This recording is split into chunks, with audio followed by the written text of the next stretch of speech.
Assalamualaikum warahmatullahi wabarakatuh. Selamat sore, salam sejahtera bagi kita semua. Pada sore hari ini, kami selaku siswa dan siswi SMA N 39 Jakarta, kelompok 2 proyek Pancasila akan melaksanakan wawancara. Kami akan mewawancarai Pak RT, RT 14, RW 01. Wawancara yang kami lakukan terkait dengan implementasi kebijakan pemilihan rukun tetangga dan rukun warga di daerah, dan hal-hal lainnya yang terkait dengan RT dan RW. Tak kenal maka tak sayang, jadi kita perkenalkan nama-nama kita terlebih dahulu. Perkenalkan, nama saya Dimas Prasetyo, absen 9. Perkenalkan, nama saya Claudia Belina Adriani, absen 7. Perkenalkan, nama saya Regina Ezra Marsi, absen 29. Perkenalkan, nama saya Nengsa Fitriani dari absen 20. Perkenalkan, nama saya Tabita Kristiani Poncodiajo dari absen 32. Perkenalkan, nama saya Muhammad Farel Andera dari absen 17. Yuk kita simak video berikut ini. Apa sih tujuan dari wawancara ini? Tujuan dari wawancara ini adalah menelusuri lebih dalam tentang kebijakan pemilihan rukun warga dan rukun tetangga di daerah ini, daerah Pasar Bo. Tujuan kita selanjutnya agar kita sebagai siswa matanya bisa lebih terbuka dan kita memiliki pengetahuan lebih mengenai rukun warga dan rukun tetangga.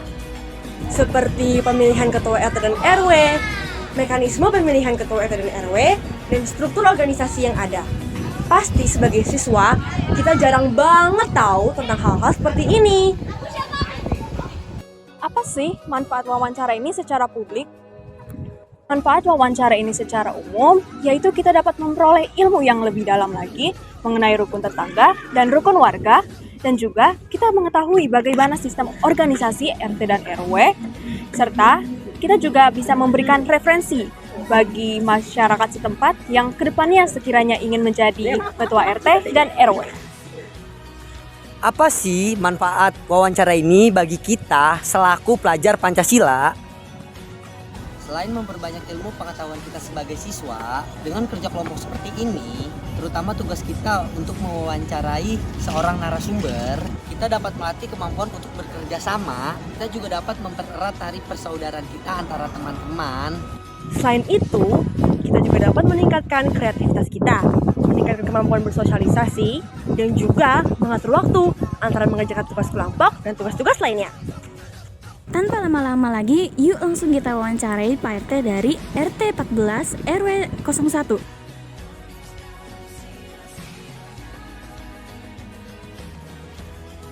Assalamualaikum warahmatullahi wabarakatuh. Selamat sore teman-teman, selamat sore Ibu Guru, dan kepada yang terhormat, selamat sore Pak Supendi selaku Ketua RT dari RT 14 RW 01.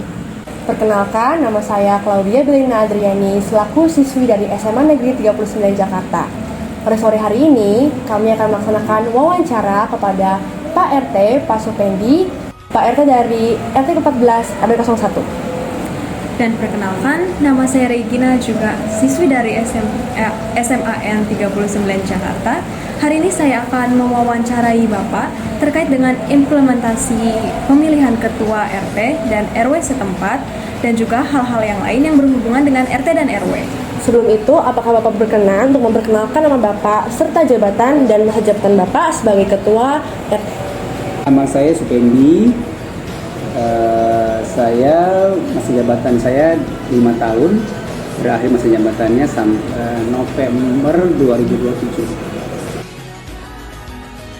Untuk pertanyaan pertama, berkaitan dengan pemilihan ketua RT atau ketua RT, bagaimana Pak mekanisme atau sistem pemilihan yang berlangsung di sini? Apakah melalui penunjukan langsung atau dilakukan secara demokratis melalui musyawarah bersama warga? Mohon diberi penjelasannya. Waktu kemarin pemilihan di sini adalah demokratis, pemilihan calon. Jadi kita di sini ada 6 calon, seperti ya pencoblosan, terus mengacu kepada aturan Pergub 2022 tahun 2020. Baik, terima kasih Pak RT atas jawabannya. Untuk pertanyaan selanjutnya akan diberikan oleh rekan saya, Regina. Untuk pertanyaan kedua, bagaimana perencanaan yang dilakukan sebelum dilaksanakan pemilihan ketua RT dan RW? Perencanaan sebelum pemilihan ketua RT seperti biasa kita mengadakan pencalonan. Setelah itu pembuatan surat suara seperti layaknya kita pemilihan pada umumnya seperti itu. Jadi ada calonnya, ada surat suaranya, ada seperangkat-perangkat lainnya seperti itu. Baik Bapak, terima kasih atas penjelasannya. Baik, beralih ke saya dan Anissa. Perkenalkan, nama saya Tabita Kristiani Putri-Darjo, saya absen 32. Perkenalkan, nama saya Nesa Fitriani dari absen 20. Untuk pertanyaan selanjutnya, bagi ketua RT dan RW yang terpilih, berapa lama masa jabatannya? Jika sudah selesai masa jabatannya, apakah bisa dipilih kembali? Jika iya, sampai berapa kali? Kita mengacu pada Pergub nomor 22 tahun 2022. Masa jabatan RT itu sekarang 5 tahun. Nah, setelah 5 tahun kembali dipilih itu bisa karena maksimal 2 kali masa jabatan. Tuh, jadi kalau seperti saya sekarang baru 1 kali masa jabatan, saya bisa kembali untuk mengajukan atau mencalonkan diri pada 2027 untuk ambil periode keduanya. Pertanyaan selanjutnya, apakah ada sesi untuk berkampanye atau upaya menyosialisasikan program kerja bagi calon ketua RT RW? Jika iya, bagaimana mekanisme yang digunakan? Ya, untuk pemilihan November tahun kemarin memang kita ada masa kampanye seperti yang kita memasang foto di grup-grup yang ada, terus juga sambil mensosialisasikan program kerja masing-masing calon yang akan mengikuti kontestasi dalam pemilihan RT di sini. Terima kasih atas jawabannya, Pak. Jadi sekarang beralih ke saya sendiri. Saya Muhammad Farel Andera, siswa SMA N 39 dari 107. Saya Dimas Prasetyo, siswa dari SMA N 39, absen 9. Lanjut Pak pertanyaannya. Bagaimana gambaran struktur organisasi di tingkat RT di sini? Apa saja tugas dan tanggung jawab dari masing-masing orang yang menempati struktur tersebut? Ya, secara umum struktur organisasi itu bentuknya komando bawah ya, komando ke bawah. Jadi ada di situ topnya ketua RT, di bawahnya kanan samping kanan kiri itu ada sekretaris dan bendahara. Terus ke bawah itu ada bidang-bidang sesuai dengan yang dibutuhkan di tingkat RT tersebut. Nah, adapun masing-masing tanggung jawab dan kayak ketua RT sebagaimana tercantum dalam aturan yang ada di Pergub ya mengacu kepada itu. Nah, terus juga kembali ke yang sekretaris itu juga memang membantu tugas-tugas RT ketika RT berhalangan dan membantu tugas-tugas dalam administrasi. Untuk bendahara sendiri itu yang memang melakukan pencatatan dana yang masuk, baik itu dana kas maupun dana yang lain yang masuk ke RT tersebut. Nah, sementara bidang itu khususnya di sini ada beberapa bidang, yaitu ada bidang keamanan, ada bidang kebersihan, ada bidang humas, ada bidang lingkungan hidup, dan ada bidang sesi olahraga dan pemuda. Nah, masing-masing itu memang mempunyai job tupoksi dan masing-masing seperti layaknya ya pada umumnya. Kalau sebagai contoh saja, kalau bidang seksi KA, bidang keamanan, yaitu membawahi keamanan lingkungan di lingkungan kita di RT 014 RW 01. Nah, terus kalau ya olahraga, yaitu dibidangi oleh yang tadi seksi olahraga dan kepemudaan. Ya, itu sih, lainnya sih seperti biasa. Terima kasih Bapak atas jawabannya. Oke, pertanyaan selanjutnya, apa saja sarana dan prasarana yang biasanya digunakan dalam pemilihan ketua RT atau RW di sini? Pemilihan RT kemarin memang kita menggunakan beberapa prasarana, contoh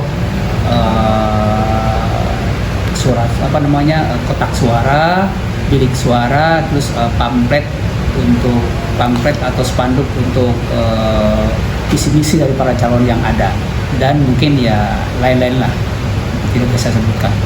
Terima kasih Bapak atas jawabannya. Kembali kepada saya dan Regina, untuk pertanyaan selanjutnya, apa sih Pak faktor pendukung dan penghambat dalam implementasi kebijakan pemilihan rukun tetangga dan rukun warga di daerah Bapak? Faktor pendukung diantaranya ada beberapa. Mungkin pertama adalah kehadiran tokoh masyarakat di dalam satu lingkungan RT 014 ini. Di situ dengan hadirnya tokoh masyarakat merupakan dorongan atau pendukung untuk semua warga bisa ikut dalam memberikan suara dalam pemilihan. Kedua itu kenyamanan tepat di mana pemilihan pun itu mempengaruhi dalam sebagai pendukung dari kegiatan pemilihan RT yang telah kami lakukan di sini. Terus pendukung penghambat ya, langsung ke penghambat ya. Jadi penghambat itu memang pertama adalah sumber daya dari manusia itu sendiri. Dengan sumber daya memang yang terbatas sehingga implementasi atau kebijakan-kebijakan yang ada untuk pemilihan itu belum bisa tersampaikan dengan baik. Nah, kedua itu sosialisasi yang kurang kepada warga, di mana karena sosialisasi itu kurang kepada warga, akhirnya ada sebagian warga atau mungkin beberapa warga yang tidak mengetahui ada pemilihan ketua RT, sehingga hak suara dia tidak bisa disampaikan atau diberikan pada saat pemilihan ketua RT itu. Mungkin itu sejarah garis besar yang mendukung dan menghambat dalam kegiatan. Baik Pak, terima kasih atas jawaban Pak. Kemudian, apa saja hal-hal yang mendukung pelaksanaan pemilihan ketua RT dan RW di sini? Hal-hal pendukung memang agak banyak ya, tapi mungkin agak lebih spesifik. Hal pendukung utama adalah lingkungan, terus juga sosialisasi yang mengena terhadap warga, juga kehadiran dari tokoh-tokoh masyarakat yang ada di sini yang memberikan angin segar bahwa memang ada pemilihan di RT 014 ini, dan juga mungkin keterlibatannya warga untuk menjadi pemilih di acara tersebut. Itu mungkin menurut saya mungkin pendukung dari dan yang terakhir keamanan juga yang kondusif itu juga memberikan pendukung dari kegiatan pemilihan RT yang ada di sini. Terima kasih. Kembali kepada saya dan Naisa. Baik, untuk pertanyaan selanjutnya, apa saja hal-hal yang menghambat pelaksanaan pemilihan ketua RT dan RW di sini? Sumber daya yang memang belum bisa kita maksimalkan. Kedua memang ketidakikutsertaan warga di dalam melakukan pemilihan ini itu menjadi juga penghambat untuk pelaksanaan pemilihan ini. Itu sih. Terima kasih. Baik Pak, terima kasih untuk jawabannya. Ya, sama-sama. Selanjutnya, apa saja upaya yang dilakukan untuk menyikapi hal-hal yang menjadi penghambat atau kendala dalam pelaksanaan pemilihan ketua RT dan RW? Upaya-upaya yang dilakukan memang kita mensosialisasikan bagaimana mekanisme pemilihan RT yang ada di sini. Terus kita juga memilih dari sumber daya yang ada agar bisa pemilihan ini berjalan dengan baik. Terus juga upaya lain adalah kita membuat kondusivitas di lingkungan biar pemilihan berjalan dengan baik. Juga kita membuat kenyamanan lingkungan yang sehingga warga yang memberikan hak suara untuk memilih itu bisa nyaman dalam melakukan pemilihan itu. Terima kasih. Baik, terima kasih banyak Pak untuk jawabannya. Jadi kembali kepada saya, Farel. Jadi pertanyaan berikutnya Pak, bagaimana tanggapan Bapak terkait proyek Pancasila yang mengharuskan siswa-siswinya untuk melakukan tugas, contohnya mewawancarai narasumber-narasumber seperti Bapak selaku Ketua RT 14 RW 01? Menurut saya sih memang ini adalah baik sesuai dengan kurikulum yang ada saat ini ya. Jadi siswa diberikan sepenuhnya adalah kemampuan untuk bisa berinteraksi dengan yang diwawancari atau dengan di luar, untuk bisa lebih mandiri di dalam mengembangkan atau di dalam mempelajari bidang atau mata pelajaran yang ada. Terima kasih atas jawabannya Pak. Baik Pak, untuk pertanyaan terakhir, apa visi dan misi Bapak untuk memajukan lingkungan RT dan RW yang Bapak kepalai. Kemarin memang ada saya punya slogan mungkin pada saat pemilihan kita ada namanya harmonisasi bertetangga. Artinya kita membuat tetangga itu selalu ada komunikasi, ada diskusi dengan warga yang lain sehingga terbentuklah harmonis antara warga. Dan kedua memang kita ada untuk transparansi dalam hal pengelolaan keuangan. Artinya uang itu masuk dan keluarnya memang tercatat dan tertulis oleh bendahara kita. Dan memang kita yang terakhir memang kita menggelorakan atau kita mencoba untuk membuat ekonomi warga itu bergulir dengan kita sekarang membuat beberapa ada usaha-usaha yang memang untuk warga bisa mandiri untuk mencari penghasilan yang ada dengan beberapa program yang kecil yang akan kita coba jalankan. Terima kasih. Terima kasih Pak atas jawabannya. Dan terima kasih. Sekian dari wawancara yang kami lakukan. Kami berharap bahwa kami dapat memberikan informasi sekiranya wawancara ini dapat berguna bagi kita semua. Dan kami berdoa, kami berharap yang terbaik bagi Bapak Ketua RT dan lingkungan ini. Kami juga ingin berterima kasih yang terlebih kepada Pak RT yang sudah berkenan untuk kami wawancarai. Sekian dari kami. Wassalamualaikum warahmatullahi wabarakatuh. Kelompok 2, jaya, jaya, jaya.